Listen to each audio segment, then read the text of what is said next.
What happens when the head of the country's national anti-corruption body gets embroiled in a graft scandal?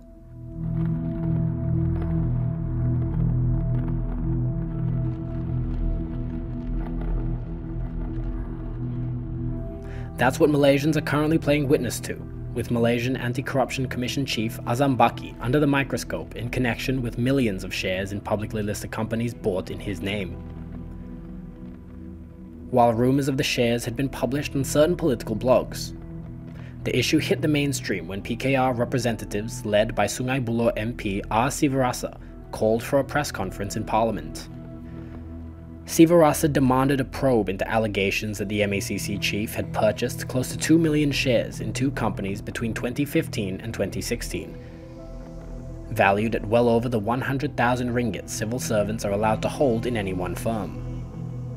While the issue lay dormant for a few weeks, it was the former University Malaya professor Edmund Terence Gomez who lit the fire which neither Azam nor the MACC has managed to extinguish as yet.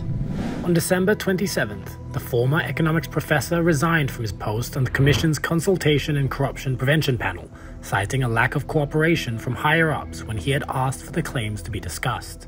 Gomez said he had written to MACC Advisory Board Chairman Abu Zahar on numerous occasions, but had not gotten any response. Abu Zahar and Azam then held a blockbuster press conference on January 5th in an attempt to get the MACC's back off the ropes, but only succeeded in inviting further body blows. Abu Zahar claimed that the board had cleared Azam of wrongdoing after meeting with him on November 24th. He said Azam had clarified the issue and the board had been satisfied. Azam said he had explained that his brother, Azam Baki, had used his trading account to purchase the shares in question, and which were transferred to Nasir soon after. Their statements were not well received. Rather than clear the air, the two had muddied the waters even further. 6 other members of the advisory board put out a statement distancing themselves from Abu Zahar's stand. They said Abu Zahar had merely given his personal opinion and that it was not reflective of the board's stance. Others, and even members of the board, were quick to point out that the board doesn't have the power to clear someone of wrongdoing, as it doesn't have the power to investigate. Questions have been raised as to why Nasir bought shares under his brother's name. The Securities Commission released a statement soon after, saying shares can only be bought by the beneficial owner of the purchasing account, adding that it would call Azam in for questioning. Gomez also questioned the explanation of the duo. If this meeting had been held in November, why was this the first time anyone heard of it? Also, he claimed to have spoken to board members in December about Azam's alleged shares, and none had mentioned this meeting. Parliamentarians, anti-graft groups, and NGOs alike all called for the resignation of the pair. 3 of Azam's deputies then issued a statement backing their boss and describing the allegations as revenge politics. They also claimed that the accusers were attempting to undermine the organization's credibility.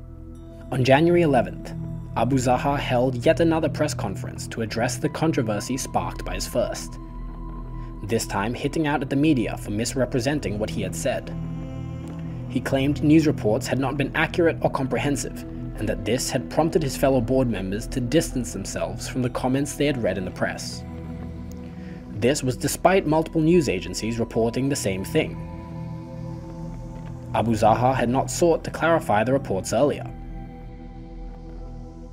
This story is far from over.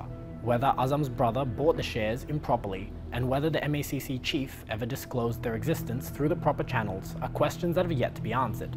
The MACC will no doubt have to respond to more attacks on its credibility over the coming days and weeks. How it responds to these attacks will determine whether the public can believe in the MACC.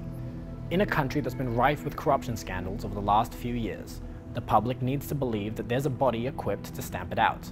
If the Rakyat can't believe in the MACC, who else are they to turn to? Imran Arif, Free Malaysia Today.